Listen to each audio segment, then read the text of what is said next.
My dear advocates, young advocates, today I am going to record part 5 of my recording. In Evidence Act, this is the part 4. Already I have given you oral evidence, that is section 60 of Indian Evidence Act. There are two kinds of evidence. One is oral and another is document evidence. So, section 61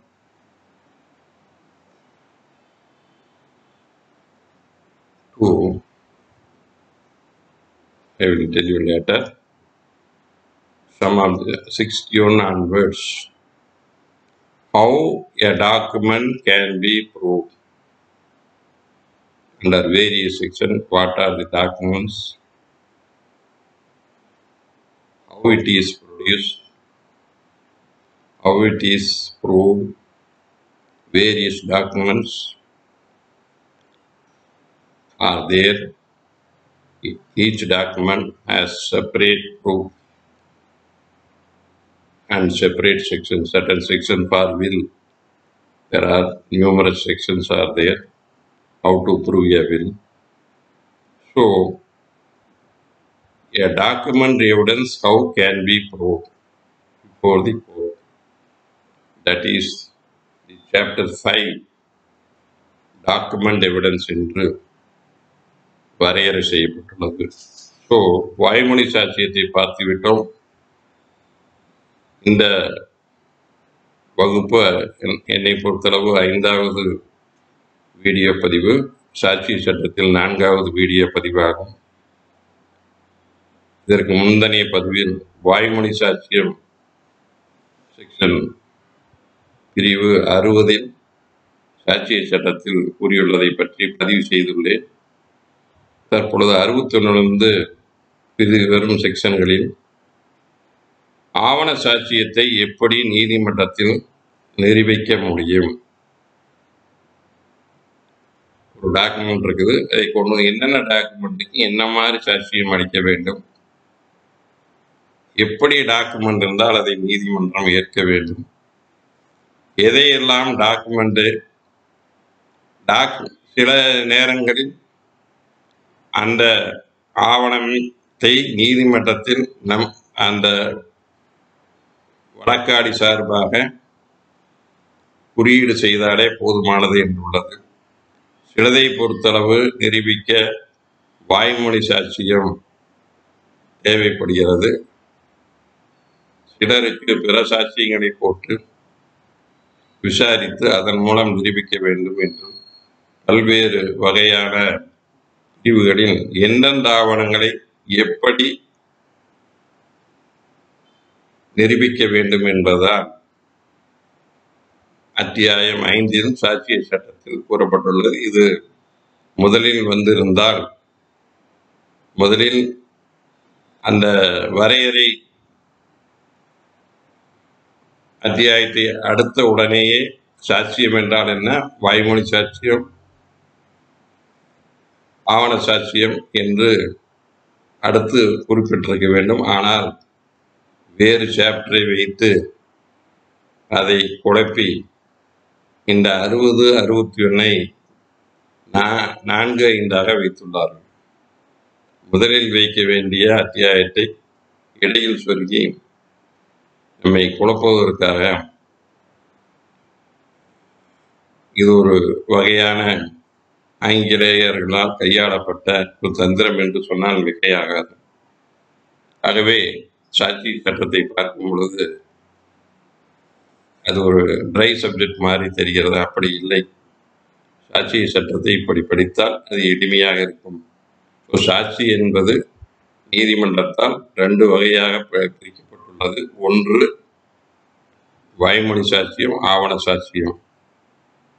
வாய்மொழி சாட்சியத்தை ஏற்கனவே பார்த்து விட்டபடியால் இப்பொழுது ஆவண சாட்சியத்தை பற்றி இந்த வகுப்பில் பார்க்க போகிறோம்.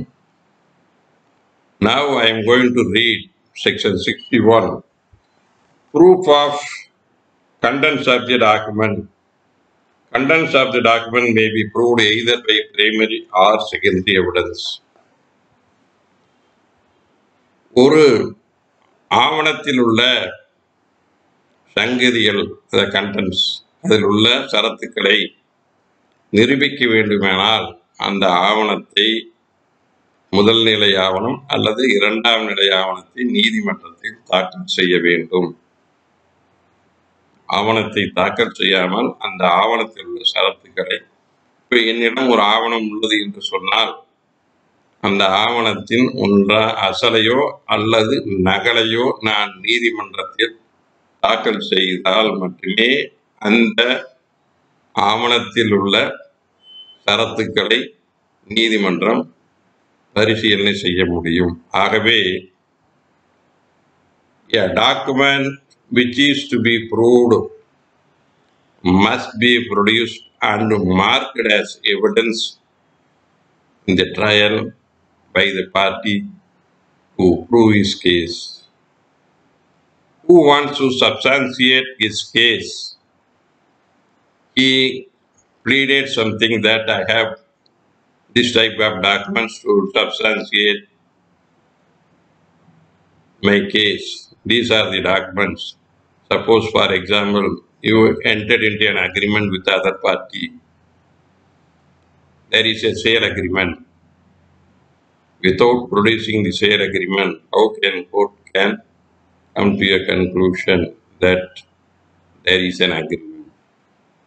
Even though agreement may be oral or in writing, there is a in Contract Act. But you stated that he executed a written agreement. In your pleadings, you have stated if it is oral, court will not ask. You have to substantiate by oral evidence and other circumstances, payment of money and other oral evidence. There is an oral contract and subsequent circumstances and the conduct of the party. Court can infer oral agreement.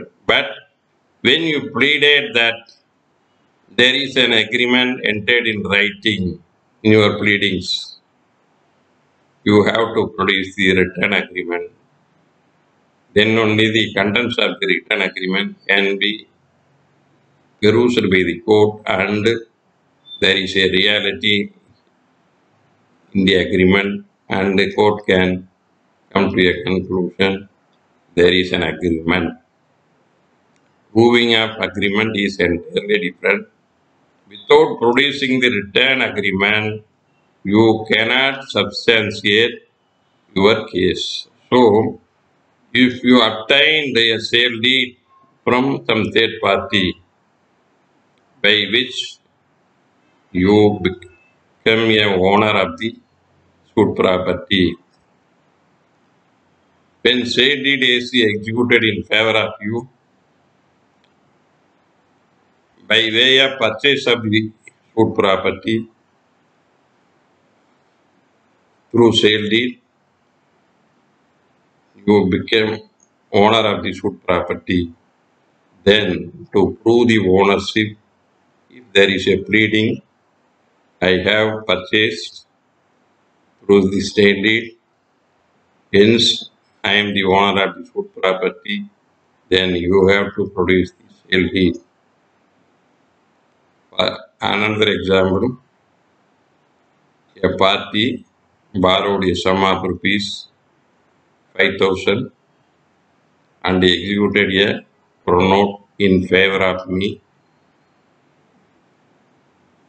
Is your pleadings, you have to produce the pronote executed by the executant.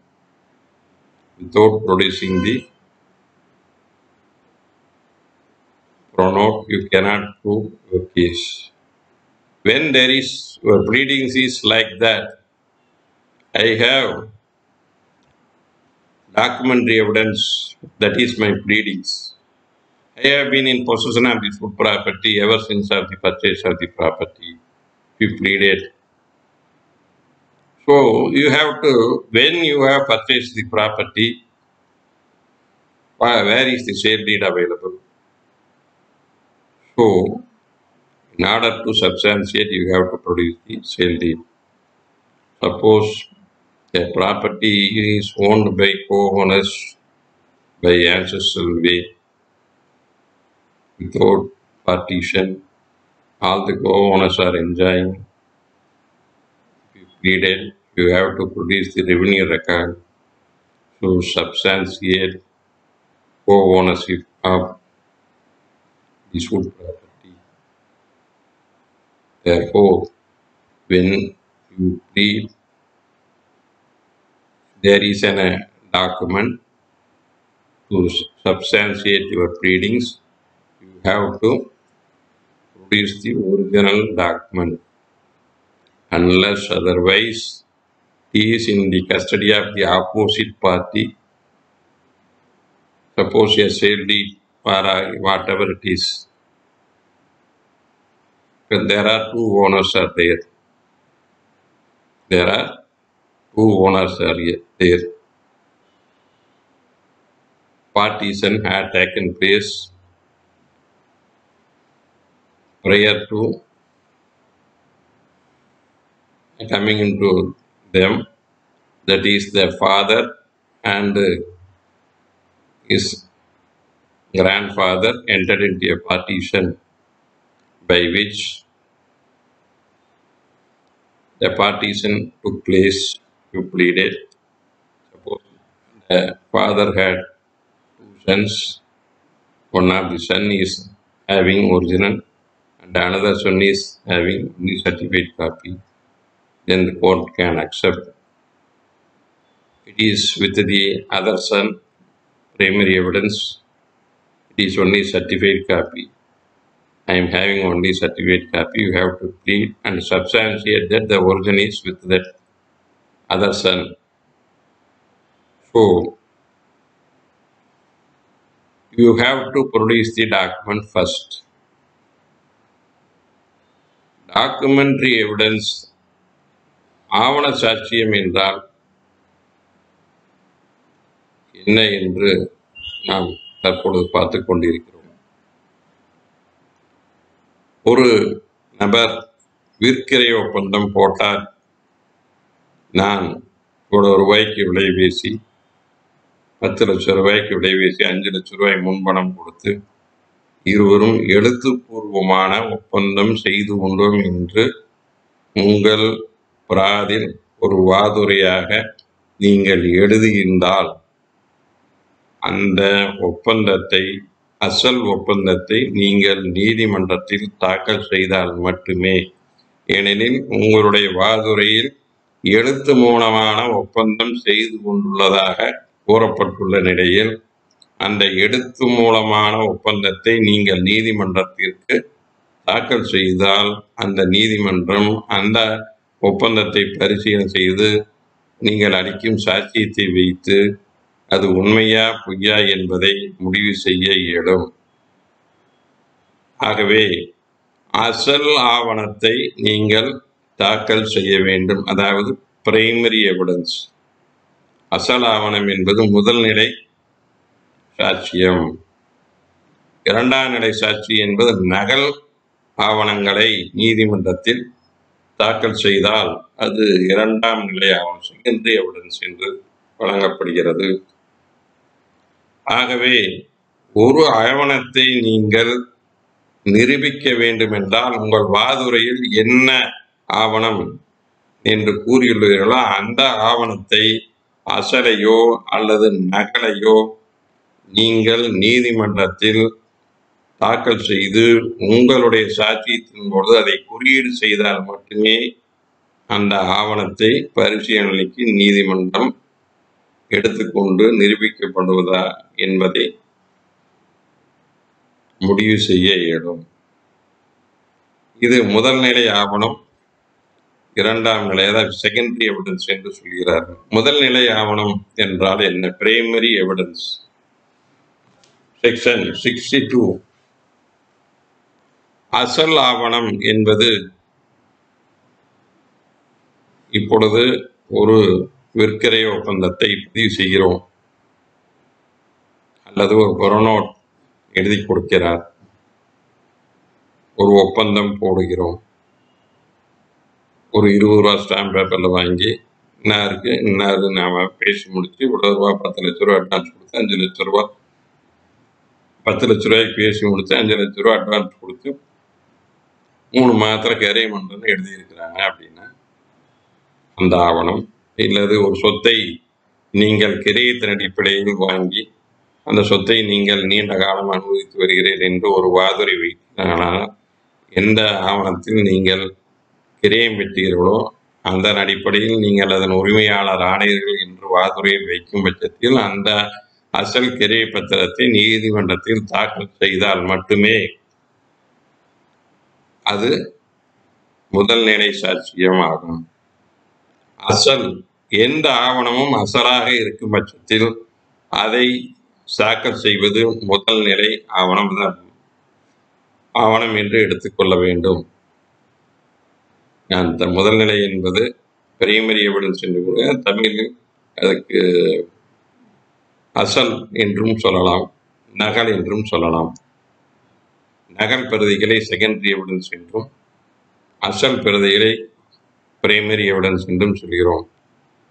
இப்பொழுது அசல் ஆவணம் எதையெல்லாம் அசல் ஆவணம் எடுத்துக்கொள்ளலாம் என்று 61 வரையறுக்கிறது என்றால், primary evidence mean documents in produce for inspection of the court. ஆகவே நீதிமன்றத்திற்கு அசல் ஆவணத்தை ப்ரொடியூஸ் செய்ய வேண்டும். Where a document is executed in several parts, each part is a primary document. இப்போ 4-5 ஆவணமா எழுதியிருந்தோம்னா ஒரு ஆவணமும் அது அசல் என்று எடுத்துக்கொள்ள வேண்டும். இப்பொழுது ஒரே ஆவணத்தை 4 ஆவணம், இப்போ ஒரு அக்ரிமெண்ட் போடுறோம், விற்பவர்கிட்ட ஒரு 20 ரூபா பேப்பர் வாங்கி இல்லை வாங்குவருக்கு ஒரு 20 ரூபா பேப்பர் வாங்கி 2 ஆவணத்தை டைப்பெடுத்து இரண்டிலும் இருவரும் கையெழுத்திட்டு சாட்சிகளையும் கையெழுத்திட்டு இருந்தால் ஈச் கவுண்டர் பார்ட் அதை நீங்கள் உங்கள் வாதுரையில் சொல்ல வேண்டும். 2 ஆவணங்களை நாங்கள் தயாரித்து இரண்டிலும் நாங்கள் சாட்சியின் முன் கையெழுத்திட்டுள்ளோம், என்னிடம் ஒன்றும் பிரதிவாதியிடம் ஒன்றும் உள்ளது என்று கூறும் பட்சத்தில் அந்த ஒரு ஆவணமும் அசல் என்று எடுத்துக்கொள்ளலாம் என்று உள்ளது. அதே மாதிரி யூனிஃபார்ம் ப்ராசஸில் ஆவணங்கள் தயாரிக்கப்படுகிறது அல்லது பிரிண்ட் அடிக்கப்படுகிறது, lithography, photography, each is a primary contents of the rest. By the way, they are all copies common original. They are not primary contents of the original.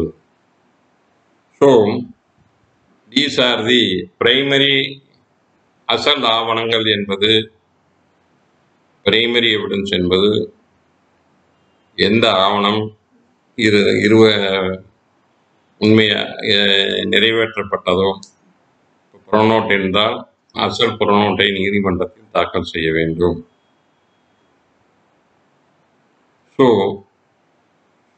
அசல் உங்களிடம் இல்லை என்றால், இப்போ 2 பேர் எங்கள் தாத்தாவும் எங்கள் அப்பாவும் சொத்தை பிரிச்சுக்கிறாங்க.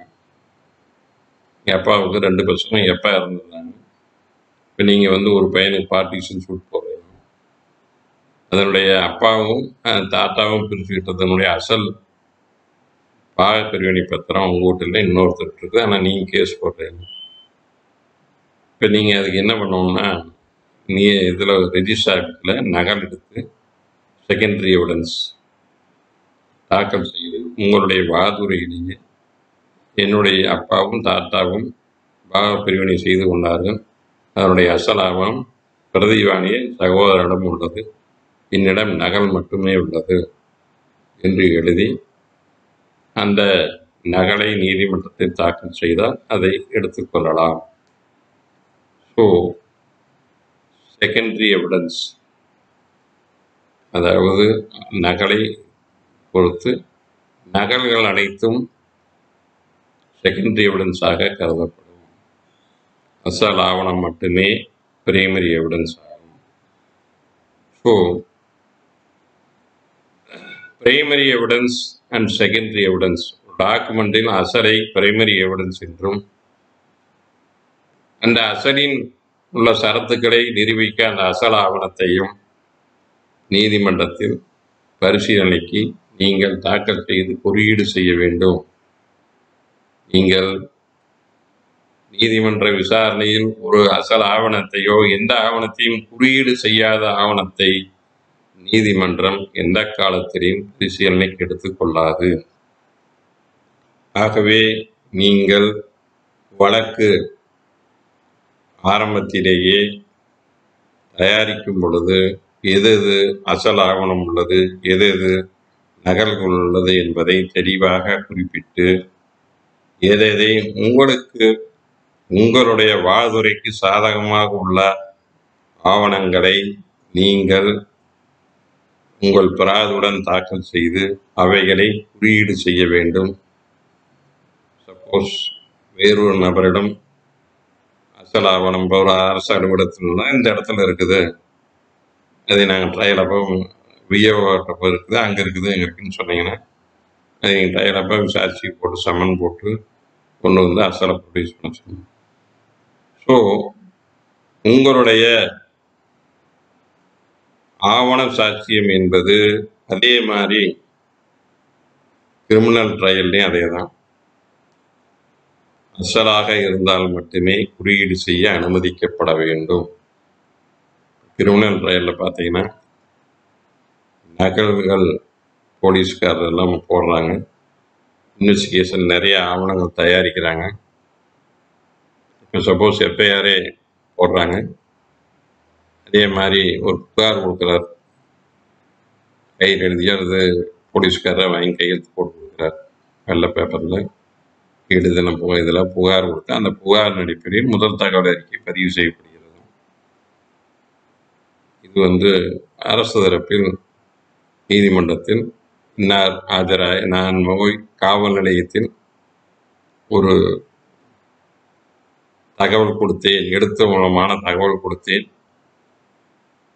என்று நீங்கள் சாட்சியம் அளிக்கும் பொழுது நீங்கள் எழுதி அல்லது காவல்துறையினரை எழுதி உங்கள் கையெழுத்திடம் பெற்றிருந்தால் அந்த புகாரின் அந்த தகவலின் அசலை நீதிமன்றத்தில் தாக்கல் செய்தால் மட்டுமே நீதிமன்றம் அதனை எடுத்துக்கொள்ளும். அவ்வாறு அரசு தரப்பில் அந்த அசல் ஆவணத்தை தாக்கல் செய்யவில்லை என்றால் நீதிமன்றம் புகார் எடுத்துக்கொள்ள முடியாது. ஆனால் அதை தாக்கல் செய்யாதிருப்பதற்கு அரசு தரப்பில் தக்க விளக்கம் கொடுத்தால் மட்டுமே போட்டோ நகல் அல்லது நகல்களை எடுத்துக்கொள்ள முடியும். ஆகவே கிரிமினல் அதே மாதிரி ஒரு ஆப்சர்வேஷன் மகஜர் தயாரிக்கிறாங்க, ரஃப் ஸ்கெட்ச் தயாரிக்கிறாங்க.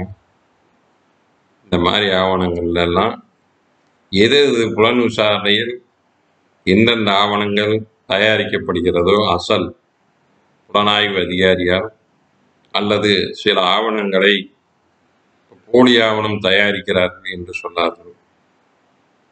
ஒரு ஜெராக்ஸ் காப்பி கொண்டு வந்து போட்டு இது போலி ஆவணம் அப்படின்னு சொல்லி நிரூபிக்க, அதற்கு தக்க பதில் கொடுக்க வேண்டும் அரசு தரப்பில். ஆகவே அசல் ஆவணம் கிரிமினல் செக் கேஸ் போடுறீங்க, அசல் செக்கை நீங்கள் நீதிமன்றத்தில் தாக்கல் செய்ய வேண்டும். Now I am coming to explain with regard to criminal trial. If a person go to police station, either he himself retain a complaint information or it is written by some police official present in the police station obtained the signature from the informant, and on the basis of information received by the station officer and registered FIR, and it comes to the court, then the court will peruse the original information lodged by the informant. So, who is to be examined as a PW1? Therefore, if it is some of the documents are prepared by the investigation officer, rough sketch, or observation manager, these are the things are prepared by the investigation officer. These things must be produced by the prosecution to mark it. What are the evidence collected? Only primary evidence can be taken into account. If you are lodging a private complaint under Section 138 Negotiable Instrument Act, you have to produce the original check. Without producing the original check, the complaint will not be accepted. So, in both sides, in criminal and civil side, primary evidence of a documentary evidence means the original. Secondary evidence is nothing but copies made from the original document. What are the copies are made? Now I am going to give what is meant by secondary evidence. Section 63. Secondary evidence means and includes certified copies given under the provision hereinafter contained. சான்றிட்ட நகல். Copies made from original by mechanical process or Xerox. Mechanical process and Xerox, which themselves ensure the accuracy of copies compared with ஒரிஜினலை வச்சு xerox எடுத்திருந்தீங்கன்னா அந்த ஒரிஜினலோட compare பண்ணி பண்ணால் copies Meir compared with original சிலதெல்லாம் அப்படியே எழுதி அப்படியே முதலையெல்லாம் பார்த்தீங்கன்னா கையில் எழுதி இது அது பார்த்து ஒரிஜினலாக இருக்குன்னு எழுதி கொடுப்பாங்க. முதல்ல ஜெராக்ஸ் எடுக்கிறது கவுண்டர் பார்ட் எகெயின்ஸ்ட் இட்னா நாட் எக்ஸிக்யூட். ஒரு டாக்குமெண்ட்டில் எக்ஸிக்யூட் பண்ணல கவுண்டர் பார்ட் ஒன்று இருக்குது. எக்ஸிக்யூட் அதனுடைய நகல் பிரதியாக இருந்தாலும் எடுத்துக்கொள்ளலாம். ஒரு டைப் அடிக்கிறாங்க, ஒரு கார்பன் வச்சு அடிக்கிறாங்க, அந்த மாதிரி இருந்தால் oral accounts of the contents of given by person who has himself seen it. ஒரு டாக்குமெண்ட் இருக்கு, செகண்டரி எவிடன்ஸ்னா இதையும் எடுத்துக்கொள்ளலாம். வாய்மொழியாக ஒரு பத்தை ஒரு ஆவணத்தை நான் பார்த்துருக்குறேன், அசல் ஆவணம் எனக்கு தெரியும் அப்படின்னு சொல்றார். இப்போ வில்லு இருக்கு, ஒரு வில்லு எழுதுறாரு, அதுல 3 பேருக்கு எழுதுறாரு. ஒரே ஒரு வில்லு எழுதுனா அது 3 பேர் இருக்கணும். இப்போ ஒருத்தர் கேஸ் போறாரு, எங்க அப்பா வில்லு எழுதி இருக்கிறாரு, ஒரிஜினல் அவார்டு இருக்குது, அட்டஸ்டார் விசாரிக்கிறார். அந்த அட்டஸ்டார் நான் பார்த்தேன், ஒரிஜினல் எனக்கு தெரியும், அதில் இப்படி எழுதியிருந்தது, அல்லது அதை பொறுத்தளவு ஒரிஜினலை பொறுத்தளவு நான் பார்த்துள்ளேன், என் முன்னால் தயாரிக்கப்பட்டது, அதை நான் படித்து பார்த்தேன் என்று வாய்மொழி சாட்சியம் அளிப்பது நகல் சாட்சியத்துக்கு இணையானது. ஒரு அசல் ஆவணத்தின் பொறுத்து அதனுடைய வாய்மொழி சாட்சியம் நகல் சாட்சியம், நகலை எப்படி 2ஆம் நிலை சாட்சியம் என்று கூறுகிறோமோ அதே போன்றுதான் வாய்மொழி சாட்சியம். ஒரு அசலாவணை பொறுத்து வழங்கப்படும் வாய்மொழி சாட்சியத்தை இது ஏற்றுக்கொள்வதா வேண்டாமா என்பதை நீதிமன்றம் தான் முடிவு செய்ய முடியும். Secondary evidence. பிரைமரி எவிடன்ஸ் அதாவது அசலாவணத்தின் உள்ள சரத்துக்களை பொறுத்து அதை பார்த்தவர் அளிக்கும் சாட்சியம் 2ஆம் நிலை சாட்சியம், செகண்டரி எவிடன்ஸ் என்று சொல்லலாம். அது நகலுக்கு ஒப்பானது. அசல் இன்னொருத்தர் இருக்குது, இங்க இருக்குது, நான் பார்த்துருக்கிறேன் அப்படின்னு சொன்னார்னா அது 2ஆம் நிலை சாட்சியம் என்று எடுத்துக்கொள்ளலாம். This I conclude this class, primary and secondary evidence, I will take up the next class. Thanking you for patiently watching your valuable suggestions. If I want to improve myself, your suggestion will make improvements. இத்துடன் எனது இந்த சாட்சி சட்டத்தின் பொறுப்பை முடிக்கிறேன். இதை பொறுத்து தங்கள் கருத்துக்களை வழங்குமாறு கேட்டுக்கொள்கிறேன். இன்னும் விளக்கமாக எடுக்க வேண்டும் என்றால் இதே போதுமா என்பதை பொறுத்து தாங்கள் கருத்துக்களை அளித்தால் இன்னும் விளக்கமாக எடுக்க முடியும். ஆகவே இதுவே போதும் என்று நினைத்தீர்களால் உங்கள் கருத்துக்களை பதிவிடுங்கள். இதுவரை அமைதி காத்து அந்த பதிவினை பார்த்தவர்களுக்கு வழக்கறிஞர்களுக்கு நன்றி.